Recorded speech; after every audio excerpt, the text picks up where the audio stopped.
প্রিয় দর্শক, আশা করি সবাই ভালো আছেন। আমিও ভালো আছি মোটামুটি। বর্তমানে যে বিষয়টা হচ্ছে, এই বিষয়টা নিয়ে একটু কথা বলা প্রয়োজন মনে করলাম আর কি।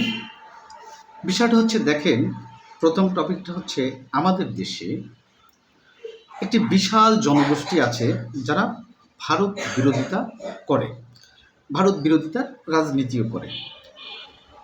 মূলত ভারতের যুদ্ধে যদি তারা পারে তো এখনই একটা সামরিক অভিযান পরিচালনা করে, এরকম একটা অবস্থা আর কি। তো আমি নিজেও অনেককে প্রশ্ন করেছি অনেকবার যে আসলে এই ভারত বিরোধিতার কারণটা কি। একেবারে যৌক্তিক কিছু কারণ বলেন যে কারণে ভারতের বিরোধিতা করা যায়। তো যাকে জিজ্ঞেস করেছি আসলে খুব একটা যে সুখকর উত্তর সেটা কিন্তু আমি কারোর কাছ থেকেই পাইনি।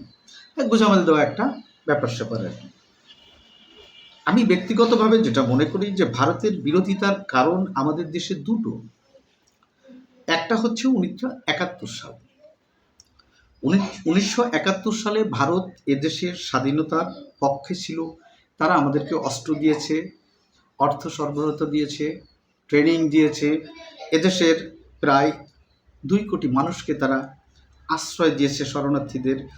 এই সমর্থনটা তারা আমাদেরকে দিয়েছে। তো ওখানে যারা স্বাধীনতার বিপক্ষে ছিল, যারা ইউনাইটেড পাকিস্তান চেয়েছিল, তারা সঙ্গত কারণেই ভারতকে তখন দেখতে পারতো না, এবং এই ব্যাপারে সারা বিশ্বে কিন্তু প্রচারণাও চালিয়েছিল তারা যে এটি ভারতের কাজ আসলে। কিন্তু স্বাধীনতার যদি শিকড়টা আমরা দেখতে চাই, সেই 52 সাল থেকে শুরু করে আপনি দেখেন যতগুলো ঘটনা প্রবাহ ঘটেছে সেগুলোর ভিতরে কিন্তু ভারতের কোনো হস্তক্ষেপ আমরা দেখি না, দেখতে পাইও না। যাই হোক, মূলত এই স্বাধীনতা বিরোধী যারা আছে তারা ভারতকে দেখতে পারে না, ভারতকে তারা বাংলাদেশের শত্রু মনে করে। এটাই হচ্ছে মূল কথা। এখন কোন কোন গ্রাউন্ডে তারা এই কথাগুলো প্রচার করে থাকে? 1 নম্বর গ্রাউন্ড হচ্ছে, মুক্তিযুদ্ধে ভারত আমাদের ক্ষতি করেছে। কি ক্ষতি করেছে? মুক্তিযুদ্ধের পরে সব লুটে পুটে আমাদের দেশ থেকে তারা নিয়ে চলে গেছে। আমরা যতটা জানি, পৃথিবীর বিভিন্ন দেশের যে যুদ্ধ বিগ্রহগুলো আমরা দেখি, সাধারণত আমরা কিছু ট্যাকটিক জানি যে যুদ্ধ শেষ হলে কোনো একটা বাহিনী যদি, সেনাবাহিনী যদি পরাজিত হয়, সাধারণত ওই দেশে তারা তেমন কিছু আর অক্ষত রেখে যায় না। দেখুন, বাংলাদেশ ব্যাংক শূন্য ছিল। দেশটা যখন স্বাধীন হয় বাংলাদেশ ব্যাংক 0 ছিল। স্বর্ণ, টাকা পয়সা কোনো কিছুই বাংলাদেশ ব্যাংকে ছিল না, এটা টোটালি 0 ছিল। রাস্তাঘাট, ব্রিজ, কালভার্ট কি পরিমাণ ধ্বংস করা হয়েছে, মিল, কলকারখানা, সেটা কিন্তু আমরা সবাই জানি। তো মুক্তিযুদ্ধ করে ভারত সব কিছু নিয়ে গেছে, এই যে ধারণা, এই যে কথাবার্তা, এই কথার কি আসলে কোনো ভিত্তি আছে? আমার তো মনে হয় না। বরং যুদ্ধে ভারতের 20,000-এর উপরে সৈন্য নিহত হয়েছে, তাদের আর্থিক ক্ষতি হয়েছে, সরঞ্জাম গিয়েছে। এটা গেল একটা কথা। দ্বিতীয় কথা হচ্ছে যে আমাদেরকে ডিভাইডেড করে দিয়ে ভারত সামরিক দিক দিয়ে সুবিধা নিয়েছে। এটা কিন্তু সত্য কথা যে হ্যাঁ, যদি ইস্ট পাকিস্তান ওয়েস্ট পাকিস্তান এক থাকতো তাহলে পূর্ব ফ্রন্টে ভারতের মাথা ব্যথা থাকতো। এখানেও তাদেরকে সমপরিমাণে, যেমনটা পশ্চিম পাকিস্তানে তারা লক্ষ্য রাখছে, সামরিক সরঞ্জাম মোতায়েন করে রাখতে হচ্ছে, পূর্ব পাকিস্তানেও তাদের এটা রাখতে হতো। এটা সত্য কথা যে এই চাপটা ভারতের কমে গিয়েছে। এখানে এই চাপটা ভারতের কমে গিয়েছে, সামরিক চাপটা। কিন্তু আসলে পশ্চিম পাকিস্তানেই বা কী হলো? পশ্চিম পাকিস্তান সীমান্তে কি হয়েছে? পাকিস্তান কি আজ পর্যন্ত কখনো ভারতের 1 ইঞ্চি জমি দখল করতে পেরেছে? বা ভারত কি পাকিস্তানের 1 ইঞ্চি জমি দখল করেছে? তাহলে পশ্চিম পাকিস্তানে এত সেনা সমাবেশ ঘটাই বা কী লাভ হতো? আবার ইস্ট পাকিস্তানে যখন আমরা 47-এ স্বাধীন হলাম, তাই না, পাকিস্তান ভারত যখন ভাগ হলো, তো ইস্ট পাকিস্তানের পরের থেকে কি পূর্ব পাকিস্তানে ভারত আগ্রাসন চালিয়ে দখল করেছে? না পাকিস্তান আগ্রাসন চালিয়ে এখানে কোনো জমি দখল করতে পেরেছে ভারতের? তা কি হয়েছে? কিন্তু হয়নি। তাহলে সামরিক দিক থেকে ভাই শক্তিশালী হইলে কি আর না হইলে কি, এতে এত বছরই কি হলো বলেন? কোনো লাভ হলো নাকি? না বাঙালি মানে পাকিস্তান ভারতের ভূমি দখল করতে পারলো, না ভারত পাকিস্তানের ভূমি দখল করে নিল, কিছুই তো হলো না। তাকে লাভটা কি হলো? পূর্ব পাকিস্তানের 1,47,000 বর্গ কিলোমিটার তো রয়ে গেছে, এটা তো কমেনি, বাড়েও নি। তো এই এর ব্যাখ্যাটা কি আমি আসলে বুঝি না। যে ভারত সামরিক দিক দিয়ে কী লাভ হলো, তার কতটুকু লাভ হলো, এটা আমার মাথায় ঢোকে না। হ্যাঁ, তবে আমি বললাম যেটা পূর্ব ফ্রন্টে যে 7 সিস্টার আছে সেগুলো নিয়ে তার একটু মাথা ব্যথা কমেছে, এর বেশি কিছু না। এখন আসুন অর্থনৈতিক দিকগুলো যদি আমরা বিবেচনা করি, যে ভারতের বিরোধিতা করব, ভারতের সাথে আমাদের বাণিজ্য ঘাটতি আছে, কিন্তু ভাইরে ভারতের সাথে যে বাণিজ্য ঘাটতি আছে, চীনের সাথে কি তার থেকে কম আছে নাকি আমাদের? বরং তো আরও অনেক অনেক গুণ বেশি বাণিজ্য ঘাটতি আছে। তো অর্থনৈতিক দিক দিয়ে যদি বিবেচনা করি, বাণিজ্য ঘাটতির দিক দিয়ে যদি বিবেচনা করি, তাহলে আগ্রাসন তো চীন, জাপান এরা চালায়, কোরিয়া চালায়। ভারত কয় টাকার বাণিজ্য করে বাংলাদেশের সাথে? আমরা কয় টাকার জিনিস আনি তাদের সাথে? এগুলো যদি হিসাব করেন তাহলে বাণিজ্য ঘাটতির দিক দিয়ে তো অন্যান্য রাষ্ট্রগুলো ভারতের থেকে অনেক এগিয়ে রে ভাই, ভারত থেকে এগিয়ে না। এবার আসি গঙ্গা চুক্তি, মানে ফারাক্কা বাদ দিয়ে আমাদের মাথা ব্যথা আছে, টিপাই মুখ বাদ দিয়ে আমাদের মাথা ব্যথা আছে ভারতের সাথে। তো ফারাক্কা বাদ যেটা পৃথিবীর মানে আন্তর্জাতিক যে নদী আইন আছে, সেই নদী আইন অনুযায়ী পৃথিবীর যে কোনো দেশ তার নিজস্ব জায়গায় বাদ দিবে, নিজস্ব নদীতে বাদ দিতে পারবে, তাতে কোনো আইনগত বাধা নেই। এটি হচ্ছে আন্তর্জাতিক আইন। তবে হ্যাঁ, ভাটির দেশে যে নদীগুলো আছে সেই নদীগুলো হিস্সা পরিমাণ পানি পাবে এবং তাদেরকে এই পানিটা দিতে হবে, এটি হচ্ছে আন্তর্জাতিক আইন।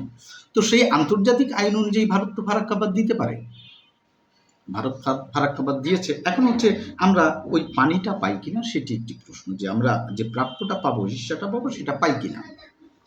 দেখুন আন্তর্জাতিক আইন অনুযায়ী একটা নদী তার উৎসস্থল থেকে সাগরে মিলিত হওয়া পর্যন্ত, তার মোহনা পর্যন্ত যত কিলোমিটার রাস্তা অতিক্রম করবে, সেই অতিক্রম করা রাস্তা অনুযায়ী পানির বন্টন হবে। আপনি দেখেন গঙ্গার উৎপত্তি থেকে আমাদের ভিতর দিয়ে বঙ্গোপসাগরের পড়াটা পর্যন্ত কত কিলোমিটার আছে এবং সেই অনুযায়ী আমরা কতটুকু পানি পাই। তো এজন্যই কিন্তু এই আন্তর্জাতিক চুক্তির হিসাব করতে গেলে কিন্তু আমরা যে 44,000 কিউসেক পানি পাবো বলে আমাদের চুক্তি ছিল, এটা কিন্তু আমরা কখনোই পেতাম না, আমরা আরও কম পেতাম। আর এটা বুঝতে পেরেই বঙ্গবন্ধু তখন এই আন্তর্জাতিক আইনের দিকে যাননি, বরং উনি গান্ধীর হাত চেপে বলেছিলেন যে আমার পানি লাগবে বোন, আমাকে পানি দিতে হবে। তো উনি কিন্তু 44,000 কিউসেক আদায় করে এনেছিলেন। তো দেখেন এটাও গেল। এখন এই 54 বছরে আমাদের স্বাধীনতার পর থেকে ভারত কি কখনো আমাদের সীমান্তে আগ্রাসন চালিয়েছে, আক্রমণ চালিয়েছে, আমাদের ভূমি দখল করেছে? করেনি। হ্যাঁ, সীমান্তে কিছু হত্যা হয়, সীমান্তে কিছু হত্যা হয়। এটা যদি আপনারা এই বর্ডার কিলিংয়ের কথা বলেন তাহলে আপনি দেখবেন যে সারা পৃথিবীতে আফগানিস্তান, পাকিস্তান, যুক্তরাষ্ট্র, মেক্সিকো, তাই না, ইয়েমেন, সৌদি আরব, সকল সীমান্তেই গণ্ডগোল কিছু না কিছু লেগে থাকে এবং সেখানে হত্যা হয়। এখন আমার কথা হচ্ছে আমাদের সীমান্তে যে হত্যা হয় সেটা কাম্য না, সেটা বন্ধ হওয়া উচিত। কিন্তু ভারতীয় ফোর্স কি কখনো বাংলাদেশের ভিতরে ঢুকে কাউকে হত্যা করেছে? করেনি তো। আমরা কেন অবৈধভাবে ভারত পাড়ি দিতে যাব আর গুলি খেয়ে মারা যাব? প্রত্যেকটা দেশ তার যদি একজন অবৈধভাবে ঢুকছে তাকে যদি রিস্কি মনে করে শ্যুট করতে পারবে, করে দিলে আমরা কি করব? আপনি অবৈধভাবে যাবেন কেন, চোরাচালান করতে যাবেন কেন? ভারতীয় সেনাবাহিনী যদি ঢুকে বাংলাদেশিদের হত্যা করতো তাহলে একটা এখানে প্রশ্ন উঠতো যে ভারতীয় বাহিনী সীমান্ত অতিক্রম করে আমাদেরকে হত্যা করছে। এটাও ভাই কোনো গ্রহণযোগ্য বিষয় না। তবে এটা দুই দেশের আলোচনা করে থামানো উচিত, তাই না, বর্ডার কিলিংটা, সেটা আমরাও মনে করি। তো ভারতের দিক দিয়ে এই পর্যন্ত কী থ্রেট আমরা করছি বলেন তো দেখি? ভারত আক্রমণ করে আমাদের ম্যাপ কমিয়ে দিয়েছে, ভূমি দখল করেছে? করেনি। বরং ভারতের বিরুদ্ধে মামলা করে আমরা বিশাল সমুদ্র সীমা ভারত এবং মিয়ানমারের কাছ থেকে নিয়েছি, আদায় করে নিয়েছি। তাহলে ভারত তো ভাই হামলাও করেনি 54 বছরে, আমার জমিও দখল করেনি, তাহলে ভারত সামরিক থ্রেট হয় কি করে আমাকে বলেন? ভারত তাহলে আমাদের সামরিক হুমকি কিভাবে হলো? আর আপনি বিরোধিতাই বা করছেন কেন? সামরিক দিক দিয়ে বলেন, অর্থনৈতিক দিয়ে বলেন, কোথায় আগ্রাসন চালালো আমার মাথায় ঢুকে না ভাই, একটু বুঝায় বলেন কোথায় আগ্রাসন হলো। এখন একটা দেখেন পানির বিষয়টা বলি, দুই দেশের সাথে কোনো চুক্তি হলে সেই চুক্তি উভয় পক্ষ যদি মেনে চলে তাহলে ঠিক আছে।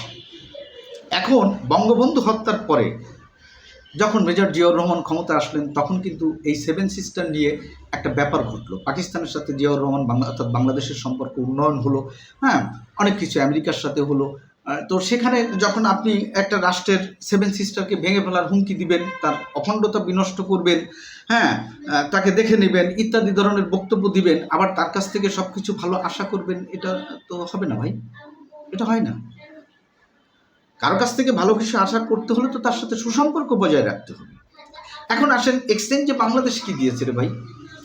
এই যে শেখ হাসিনা সরকারের পতনের পরে ইউনূস সরকার আসলো, তারা বললো এইটা করবে সেইটা করবে, নানা রকম কথাবার্তা বললো। ভারত কি করলো?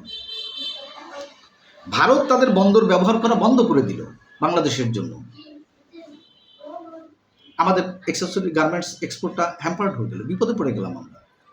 তেল আমদানিতে আমাকে পরে লাস্টে কী করলো? ভারতের সহযোগিতা নিতে হয়েছে। ভারত এয়ারপোর্ট বন্ধ করে দিয়েছে, আপনার যে নৌবন্দর সেগুলো বন্ধ করে দিয়েছে। উল্টো অ্যাকশন তো ভারত নিয়েছে, বাংলাদেশ নেয়নি। বাংলাদেশ অ্যাকশন নিবে কিসের উপরে? কি অ্যাকশন নিবে ভারতের বিরুদ্ধে? আমার ভাই মাথায় ঢোকে না, আমার কাছে এটা যায় না। এখন আসুন, বিডিআর বিদ্রোহ নিয়ে কথা বলে। ভাই, এটি একটি স্পর্শকাতর বিষয়, তারপরও কয়েকটা কথা বলি। শেখ হাসিনা সরকার ক্ষমতা নেওয়ার সম্ভবত মনে হয় 38 দিন বা 48 দিনের পরেই কিন্তু এই বিডিআর বিদ্রোহটা হয়েছিল। সেটা আদালতে বিচারও হয়েছিল।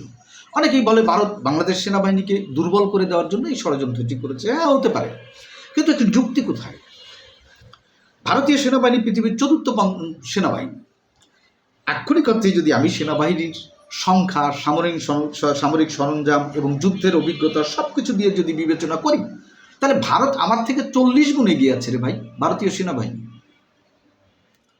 তো যদি আমি কখন একটা সেনাবাহিনীকে ধ্বংস করার চেষ্টা করব, দুর্বল করার চেষ্টা করব, যখন সে আমার জন্য হুমকি হয়ে উঠবে, যখন সে আমাকে চ্যালেঞ্জ জানাতে পারবে।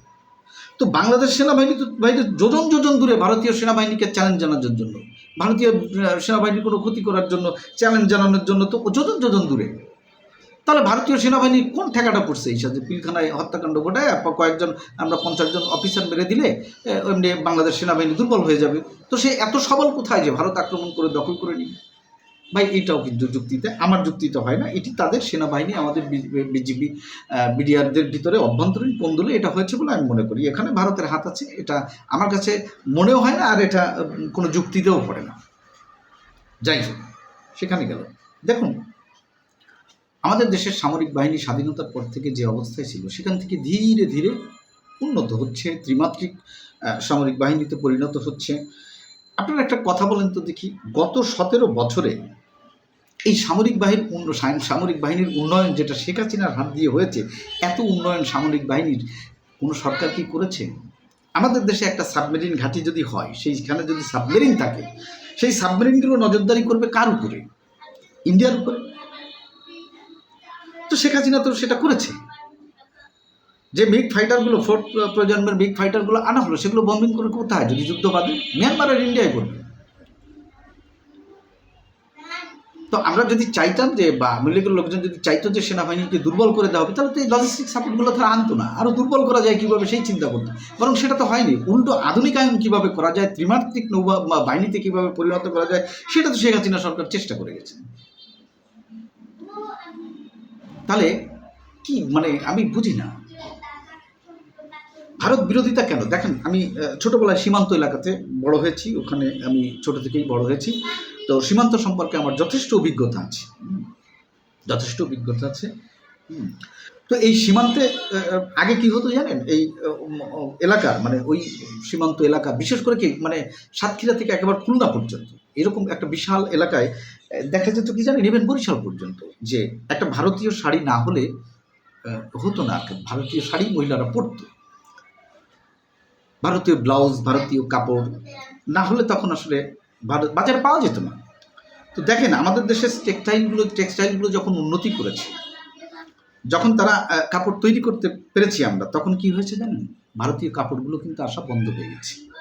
এখন যে কাপড়গুলো ইম্পোর্ট হচ্ছে, সেগুলো মূলত রিচ লেভেলের অনেক ডিজাইনের কাপড়গুলো আছে, সেগুলো ম্যাস পিপুল পরে না, কিছু গুটি কয়েক মানুষ কিনে পড়তে পারে। হ্যাঁ, তো সেটা আমদানি না করলেও ক্ষতি নেই, কারণ বাংলাদেশ এই সেক্টরটাতে কিন্তু ভালো করেছে। এখন আমাদের কাপড় আনতে হয় না, অটোমেটিক্যালি ভারত থেকে কাপড় আসা বন্ধ হয়ে গেছে।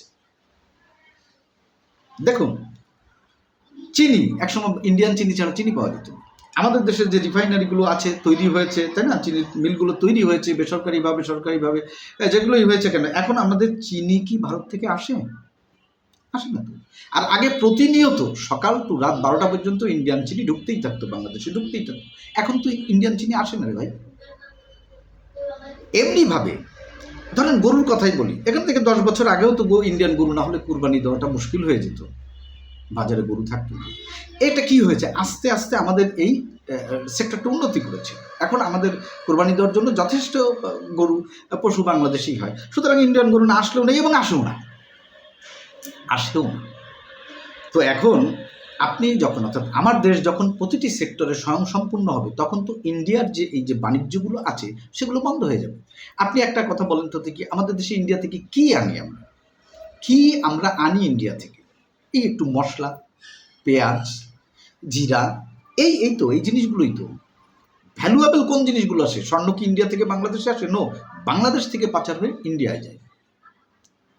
ইলেকট্রনিক্স জিনিস ভারত থেকে বাংলাদেশে আসে? যে পরিমাণ চায়নারটা আসে সে পরিমাণ তো আসে না, খুবই অল্প, আসেও না। ভারত ইন্ডিয়ান মোবাইল কয়টা পাবেন আপনি? কম্পিউটার, ঘড়ি, দামি দামি টিভি, ফ্রিজ, এভরিথিং যা যা আছে পণ্য কোথায়? সব তো আসে কোরিয়া থেকে, জাপান থেকে, আর বাংলাদেশ তৈরি করে। তো কি বিষয়টা কি, মানে ইন্ডিয়া আমাদের বাণিজ্যিক আগ্রাসন কোথায় চালায়? আমাকে একটু বুঝাই বলতে পারবেন? ব্যাকওয়ার্ড লিঙ্কেজ যেটা আছে আমাদের গার্মেন্টসের, তুলা, সেটাও কিন্তু ইন্ডিয়া থেকে আমরা আমদানি করি, যেটা চায়না বা আমেরিকা থেকে আমদানি করতে গেলে কস্ট বেশি পড়ে যেত, সেটা আমি ইন্ডিয়ার সস্তায় ইন্ডিয়া থেকে আমদানি করি। তো ভাই, আন্তর্জাতিক গ্লোবাল ভিলেজে তো এরকম ট্রেড হবে, ব্যবসা বাণিজ্য চলবে, আগ্রাসন কোথায় পেলেন? তাহলে আপনি দেখেন, এই দীর্ঘ 54 বছরে না সামরিক থ্রেট হয়েছে, সামরিক বাহিনী কখনো আক্রমণ করে আমাদের ভূমি দখল করে নিয়েছে, না তারা বাণিজ্যর দিক দিয়ে আমাদেরকে চেপে ধরেছে যে ইন্ডিয়া ছাড়া কোনো দেশের সাথে বাণিজ্য করতে পারবে না।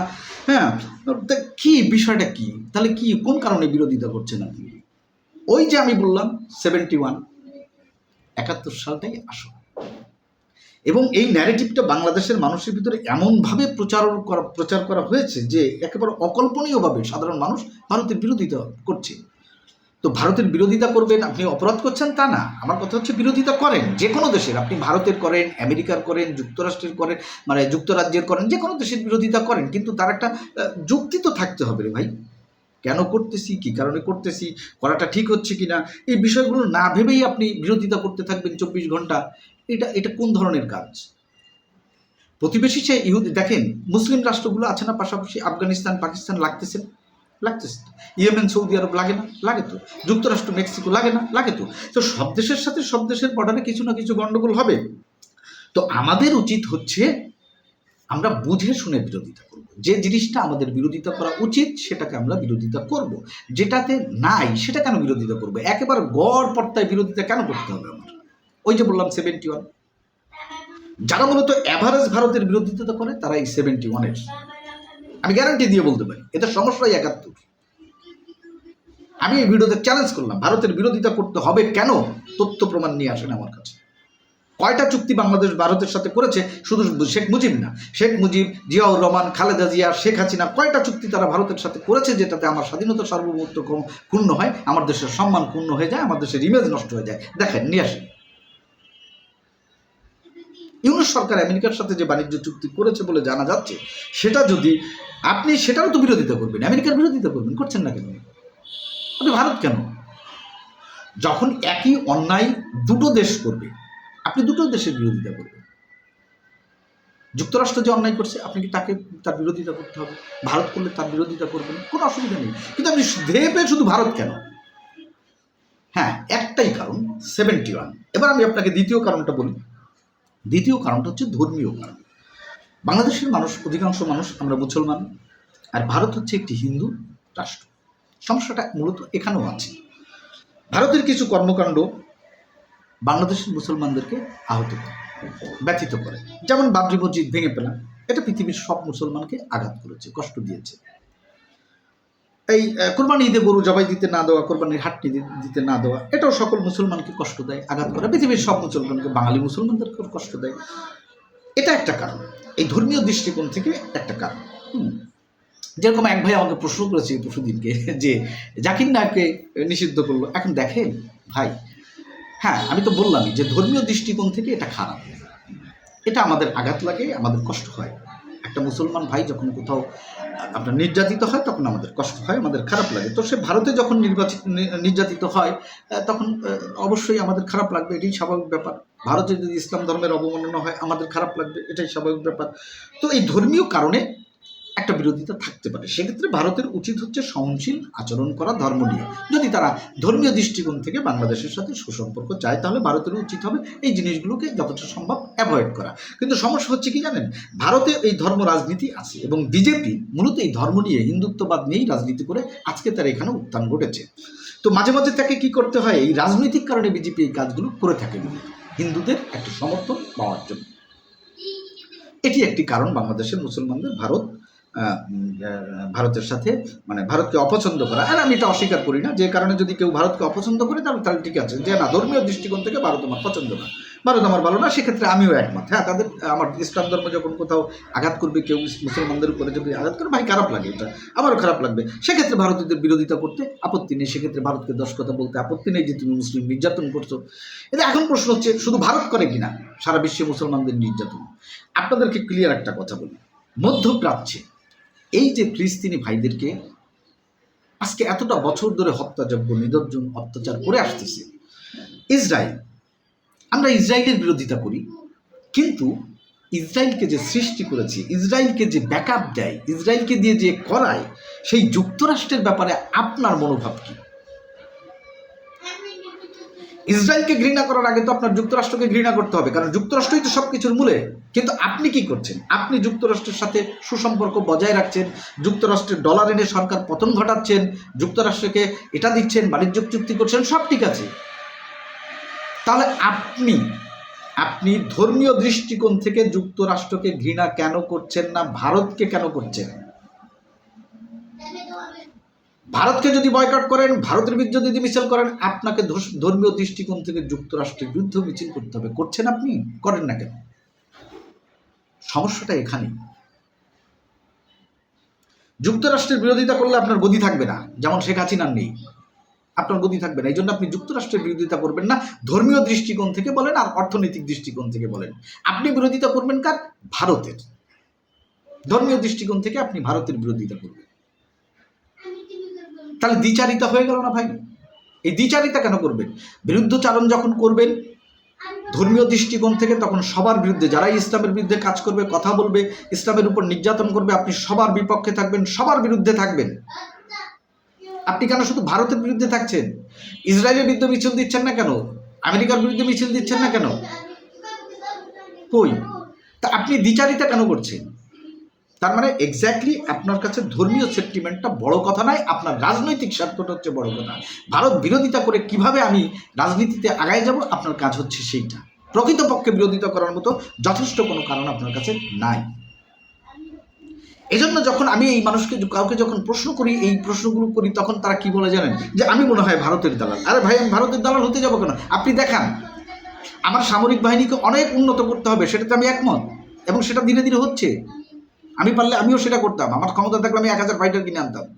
আমার ক্ষমতা থাকলে 50টা ফ্লিগেট করে দিতাম আমি নৌবাহিনীর, যে আমার চোখে চোখ রেখে যেন কেউ কথা না বলতে পারে। কিন্তু সমস্যা হচ্ছে, আমার সেই থ্রেটটা কোথায়? ভারতকে আক্রমণ করেছে আমার দেশ কখনো? আমার দেশ নিয়ে গেছে যে পুনরুদ্ধার করতে হবে?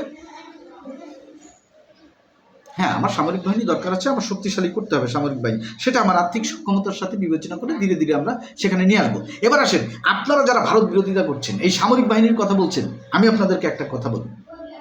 একজন গার্মেন্টস কর্মী যখন সকালে যায়, অফিসে যায়, সারাদিন সে সেলাই করে সেই পোশাকটা এক্সপোর্ট হয়, বিদেশে যায়। একজন কৃষক কৃষি কাজ করে যে প্রোডাক্টগুলো উৎপন্ন করে সেগুলো বিদেশে যায়, আমরা খাই। প্রতিটা লোক, সেক্টরের প্রতিটা লোক কিন্তু কাজ করছি আমরা দেশের জন্য। 2 টাকা হলেও যে জাতীয় অর্থনীতিতে আমরা অবদান রাখছি, দেশের সব মানুষই রাখে। আপনাদের অবদান কোথায় জাতীয় অর্থনীতিতে? আমাদের একটু দেখান। এদেশে লক্ষ লক্ষ কওমি মাদ্রাসার আলেম আছেন, হুজুর আছেন, আপনাদের অর্থনীতির অবদানটা কোথায়? আমাদেরকে একটু দেখান। তা আপনারা যদি অর্থনীতিতে অবদান করতে না পারেন, যে অর্থনীতি দিয়ে সামরিক বাহিনী উন্নত হবে, যে অর্থনীতি দিয়ে বাংলাদেশ উন্নত হবে, সেই অর্থনীতিতে আপনাদের যদি অবদান না থেকে থাকে, তাহলে আপনারা কেন দেশ নিয়ে এত মাতামাতি? আপনারা দেশ নিয়ে এত মাতামাতি করবেন কেন? আপনারা ধর্ম নিয়েই থাকেন না। আপনার কাজ, আপনি একজন ধর্মীয় গুরু, আপনার কাজ হচ্ছে ধর্ম নিয়ে আলোচনা করা। আপনি দেশ নিয়ে এত মাথাব্যথা করেন, তাহলে দেশের উপর কন্ট্রিবিউশন করেন, দেশের অর্থনীতিতে 2 টাকা দেন, দিয়ে তারপরে চেঁচামেচি করেন না ভাই। যে আমিও ট্যাক্স দিচ্ছি, আমিও দেশের অর্থনীতিতে টাকা রাখি, অবদান রাখি। হ্যাঁ, আপনি ট্যাক্স দেন, কয় টাকা ট্যাক্স দেন আপনি দেন। শোনেন, ভারত বিরোধিতা করতে আমি শেষ করব, ভারত বিরোধিতা করতে আমার কোনো আপত্তি নেই, কিন্তু আমার প্রশ্ন এক জায়গায় যে যৌক্তিক কারণটা কোথায়, যৌক্তিক কারণগুলো আমাকে দেখান। আপনার বন্যার সময়, শেষ একটা কথা বলি, যে বর্ষার সময় শুষ্ক মৌসুমে ভারত পানি দেয় না, হ্যাঁ চুক্তি অনুযায়ী আপনি আদায় করে আনেন, চুক্তি অনুযায়ী আপনি আদায় করে আনেন। বন্যার ওই খরার সময় পানি দেয় না ভারত, ভারত পানি কমিয়ে দেয়, আটকে দেয়, আর বর্ষার সময় ছেড়ে দেয়। হ্যাঁ ঠিক আছে, তো বর্ষার সময় টিপাই মুখ বাঁধ যেটা, সে তো বাংলাদেশ সরকার অনুরোধ করেছিল ভারতকে টিপাই মুখ বাঁধ দেওয়ার জন্য, এখন বাংলাদেশ সরকার বিপদে পড়ে গেছে। তো এখন কি হয়, একটা দেশ যখন বাদ দিয়ে দিছে, আপনাকে পানি দিচ্ছে না, তো আপনার পানি ব্যবস্থা না আপনি করবেন না কেন? আপনি করবেন তো, আপনি পদ্মা ব্যারেজ করেন, তিস্তা ব্যারেজ করেন, আপনার রাস্তা আপনি এগিয়ে যান। আর এ ব্যাপারে বলেন যে আমাদের পানি দিতে হবে, ভারত পানি দেয় না এই জন্য। আজকে সে বর্ষাকালে যদিও সে বাঁধ ছেড়ে দেয়, বাঁধ ছেড়ে দিলে আপনার যদি ট্রান্সমিশন সিস্টেম, পানির প্রবাহটা ঠিক থাকে, ফ্লোটা ঠিক থাকতে পারেন আপনি, তাহলে তো বন্যা হওয়ার ঝুঁকি নেই। ঝুঁকি আছে কি? নাই। তো এই বিষয়গুলো কিন্তু আমাদের খেয়াল করতে হবে, আমাদের ডেভেলপমেন্টে আমাদের করে আনতে হবে, অন্যের ঘাড়ের উপর দোষ দেওয়া যাবে না রে ভাই। আন্তর্জাতিক আদালতে যান যে ভারত আমাকে পানি দিচ্ছে না, আপনি খালি বিরোধিতা করবেন, মুখে বিরোধিতা করবেন, চিল্লাবেন, আপনার গভর্নমেন্টকে বলেন যে আন্তর্জাতিক আদালতে মামলা করে দিতে, ভারত আমাকে সঠিক পানি দেয় না, দেখেন কতটুকু পানি পান। আপনি সেখানে যাবেন, আপনি বসে বসে ঘরে রাজনীতি করবেন, ভারত এই করছে, সেই করছে, ত্যান করছে, ত্যান করছে। হ্যাঁ, এই যে সাম্প্রতিক ঘটনা পুশিন, হ্যাঁ এটার আমি বিরোধিতা করি। আমার দেশের মানুষ যদি কেউ বাংলাদেশি কোনো মানুষ যদি ইন্ডিয়াতে অবৈধভাবে থেকে থাকে, ঠিক আছে, ওয়েল, তার সঠিক পরিচয় দেওয়া হোক, আমাদের কাছে তথ্য দেওয়া হোক, আমরা তাদেরকে ফেরত নিব, এটাই আন্তর্জাতিক নিয়ম। যেরকম মাঝে মাঝে শুনি ওই যে এর আগে ঘূর্ণিঝড়ে 36 জন জেলে সহ টলার সহ ভারতীয় জনসীমায় চলে গেছে, হ্যাঁ ভারতীয় কোস্টগার্ড তাদেরকে গ্রেপ্তার করে নিয়ে যায় এবং পরবর্তীতে আইডেন্টিফাই হয় তারা বাংলাদেশি জেলে এভাবে চলে এসছে, আবার তাদেরকে হস্তান্তর করে সরকারিভাবে প্রপার ওয়েতে, তাই না? তা আপনি যদি ডিপোর্ট করতে যান কোনো বাংলাদেশিকে, ঠিক আছে ওয়েলকাম, আপনি ডিপোর্ট করেন, কিন্তু সেটি সঠিক পদ্ধতিতে করতে হবে, বর্ডারে বাইফোর্স পুশিং করে নয়। এটার বিরোধিতা আমি করছি, এটি পররাষ্ট্রমন্ত্রী বা পররাষ্ট্র মন্ত্রণালয়ের দিক থেকে একটা ব্যালেন্স করে বিষয়টি সমাধান করা উচিত আমি মনে করি। আর ভারত যেটা করছে জোর করে ঢেলে দিচ্ছে, এটা ঠিক না, এটা প্রতিবেশী সুলভ আচরণ নয়, এটি ভালো নয়। এখন ব্যাপারটা হচ্ছে ভাই রে, আপনি ব্যক্তিগতভাবে চিন্তা করেন, আপনি একজন মন্ত্রীর বাড়ির পাশে আছেন, আপনার একটা টিনের ঘর আছে, আপনি মন্ত্রীর বাড়ির পাশে আছেন, তো আপনার যদি কিছু করতে হয় ওখানে আপনাকে মন্ত্রীর অনুমতি নিতে হয়। ভাই আমি এটা করবো নাকি, ওনার অল ঘেসে যদি কিছু করতে যান, মন্ত্রী কিন্তু আপনার কাছে সাধারণত পারমিশন নিতে আসে না, পৃথিবীর নিয়মই এটা। কোনো শক্তিধর দেশ যখন থাকে পাশে, দুর্বল দেশ যখন থাকে ভাই, শুধু বাংলাদেশ ভারত না, আপনি দেখেন কিউবা, আমেরিকার, তাদের পলিটিক্যাল বিষয়টা দেখেন, মেক্সিকোর বিষয়টা দেখেন, অন্যান্য যারা দেশ আছে ভাই, তো শক্তিশালী দেশের পাশে আসলে দুর্বল দেশ থাকলে হয় কি, কিছুটা সমস্যা তো হয়, এটা হবে, হয়ে আসছে, পৃথিবীর সব সীমান্তে হয়। তো সেই অনুযায়ী আমরা সীমান্তে ভুক্তভোগী কিনা সেটা দেখতে হবে। আপনি আজকে থেকে বন্ধ করে দেন, বাংলাদেশ থেকে কোনো লোক অবৈধভাবে ভারতে প্রবেশ করতে পারবে না। দেখি বর্ডারে কয়জন মারা যায়, বিএসএফ বাংলাদেশে ঢুকে কয়জনকে মারে, আমরা একটু দেখি। তো কিছু এখন ব্যাপারটা হচ্ছে কি, কিছু সুসম্পর্ক থাকলে আপনি অনেক কিছু আদায় করতে পারবেন, আর যদি সুসম্পর্ক না থাকে তাহলে তো আদায় করতে তো পারবেন না, বরং শত্রুতা বাড়বে। আপনি যখন বলবেন যে আমি 7 সিস্টার এটা করে দিব, ভারতের খণ্ড বিখণ্ড করে দিব, আমি ভারতের ওইটা করব, আমি ভারতের সেইটা করব, ভারত আমার শত্রু, আপনি যখন 24 ঘন্টা এরকম বক্তব্য দিতে থাকবেন, তখন ভারতের পক্ষ থেকে কিছুটা রিয়াকশন আপনি আশা করবেন না? সেটা আপনার জন্য কিছুটা রিয়াকশন অপেক্ষা করবে, এটাই স্বাভাবিক। তো ভারত বিরোধিতা করেন, কোনো সমস্যা নেই, যৌক্তিক কারণে ভারতের বিপক্ষে যান, কোনো সমস্যা নেই, সবাই থাকবে, দেশের প্রয়োজনে সবাই থাকবে, দেশের প্রশ্নে সবাই। আজকে যদি ভারত বাংলাদেশকে আক্রমণ করে, তাহলে যারা যে দলেরই করুক না কেন, কেউ কিন্তু ভারতের পক্ষে যাবে না ভাই, ভারতের বিপক্ষেই সবাই অস্ত্র হাতে নেবে, এটা আপনাদের মনে রাখতে হবে। তো হুট করে যখন কেউ যৌক্তিক কথা বলবে, আপনি যৌক্তিক কারণ ছাড়া সাধারণ মানুষ, আমাদের দেশের সাধারণ মানুষকে ভুলিয়ে বেলিয়ে ভারতের বিপক্ষে দাঁড় করাবেন, অথচ যৌক্তিক কারণ দেখাতে পারবেন না, সেটা তো আপনার এক ধরনের রাজনৈতিক ফায়দা হাসিলের জন্য মিথ্যাচার আর কি। এই মিথ্যাচার বন্ধ করতে হবে ভাই, বিরোধিতা করলে কার্যকর বিরোধিতা করতে হবে, না করলে নেই। নিজের ফায়দা হাসিলের জন্য মানুষকে বোকা বানিয়ে ব্যবহার করাটা রাজনীতিতে এটি কূটকৌশল হলেও সেটি বাস্তবে কিন্তু ভালো নয়। এটা এক্সপোজ হবে টুডে টুমরো। তো শেষ কথা হচ্ছে, যারা ৭১ ভাই, আমি একেবারে পরিষ্কার কথা বলি, যারা ৭১ সালে যারা আমাদের স্বাধীনতার বিপক্ষে ছিল, তাদের পরবর্তী প্রজন্ম, তার প্রজন্ম, এরা কেউ ভারতকে পছন্দ করে না, শুধু একটি কারণ, সেটি হচ্ছে ভারত বাংলাদেশকে স্বাধীন করেছে। আর যারা কিছু মানুষ আছে তারা বুঝেও করে, কেউ আছে না বুঝেই করে, হ্যাঁ, সবাই হাসে তাই আমিও হাসি, এরকম আর কি ব্যাপারটা। হ্যাঁ, তো এটা কিন্তু এই বিরোধিতা একসময় একটা বিপজ্জনক দিকে মন নিতে পারে, যা আমাদের দেশের জন্য, জাতির জন্য খুব একটা ভালো হবে না। আমি আবার বলি, বিরোধিতা করতে হবে বিরোধিতার জায়গা থেকে, বিরোধিতার প্রয়োজনে বিরোধিতা, দেশের প্রয়োজনে বিরোধিতা করতে হবে, কিন্তু নিজের প্রয়োজনে বিরোধিতা করে দেশকে বিপদে ফেলাবেন না। সবাই ভালো থাকবেন। আল্লাহ হাফেজ।